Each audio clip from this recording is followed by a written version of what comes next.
he broke every international law. This also demonstrates the fragility of international law. The fragility of international law and how gutless and weak the UN actually is. The UN might as well change their name to League of Nations. We might as well go back to World War II. Like, that shit don't mean nothing, bro. If you can be wanted by the International Criminal Court and you've broken international law and there's no repercussion, then there's no point. There's no point in having a UN at all. We might as well just dismantle it because it's not being enforced. The laws are not being enforced. So what is the point? Look, we can either abide by a world that has laws and rules that are equal for every nation state, or we can abide by a world where whoever has the most power dictates what the rules are. And right now we're going in the direction of whoever has the most power dictates the rules. And that's a recipe for disaster. He's starving people in Gaza. A recipe for fucking disaster. All these rogue actions in the entire region. Destabilize the entire planet. You've described him as a narcissist. What do you mean by that? Well, I have no other explanation, because the act itself, I mean, the significance of this act, there is no human mind can just absorb it. It shows you on the rise. It shows you that the UN doesn't mean anything, bro. Those rules, those laws, international law, it means absolutely nothing. If world leaders, if the leaders of the most powerful countries on the planet can operate with impunity, no repercussions for their actions, America included, by the way, America included, if they can act, if we can act, if our president, if the president of Russia, if the president of Israel, if the prime minister of China can do whatever they want with impunity, there's no repercussions, then there might as well not be international law, bro. We might as well just live in a world of might meets right. You know, honestly, that's just the truth. The truth is that if it's not being enforced, what's the point of it? What's the purpose? What is the point of having a facade? It's ridiculous, dude. It's ridiculous. And you know, honestly, if I had power, I would say that if your prime minister is wanted by the International Criminal Court, then it should start at if we can't get your prime minister arrested, we're going to start arresting every single one of your officials in his cabinet until we get him, until they turn him in. The same thing should go for Russia. The same thing should go for the United States. If your leader is a criminal who's wanted on the international court, we're going to start arresting every single one of your dignitaries until you turn in the leader who's wanted. There has to be some sort of consequence, because otherwise, what's the point? It's just words at that point. Oh, this guy, the president of the United States is wanted, but nobody turns him in, and nobody's going to turn him in. Then what's the point of having a fucking League of Nations, a UN? It's ridiculous. The problem is that it's just not enforceable, man.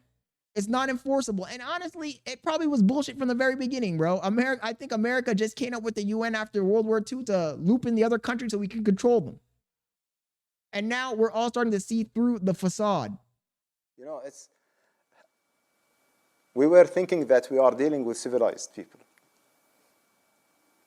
That's the way we are dealing with them. Yep, just to flex power and call other countries bluff. Exactly. It's very, I cannot describe it, but it's a barbaric action.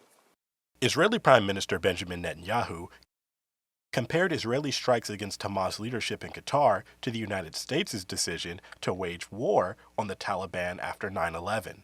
See, this is the problem, guys.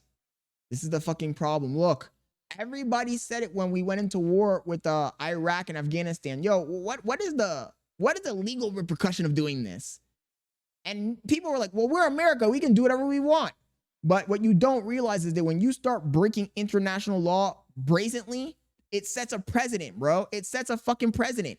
And now other countries will reference what we did and say, oh, you guys did it. You guys, America, you did this. In fact, you're doing it right now in Venezuela, right? Basically, essentially. So if you're allowed to do it, why are we not allowed to do it? And you can't just tell them it's because we're the world power, we're the world hegemony, because then it shows everybody in the whole world, all the other countries, that it's a bunch of bullshit. Realistically, I'm waiting for the countries to start leaving the UN, bro. Any second now. I mark my words, guys. From here to 2030, countries are going to start leaving the UN. Russia, China, India, Brazil, Middle Eastern countries, countries in Africa. Little by little, they're going to start leaving because there's no point in it's going to get disbanded 100%. Watch. What did America do in the wake of September 11th? It promised to hunt down the terrorists who committed this heinous crime wherever they may be. Israel strikes targeting Hamas members in Qatar's capital sparked global criticism. Qatar had emerged as a key mediator in peace talks between Israel and Hamas. Despite concerns that his efforts to eliminate Hamas leadership staking out in Qatar could derail peace negotiations, Netanyahu has refused to back away from the attack.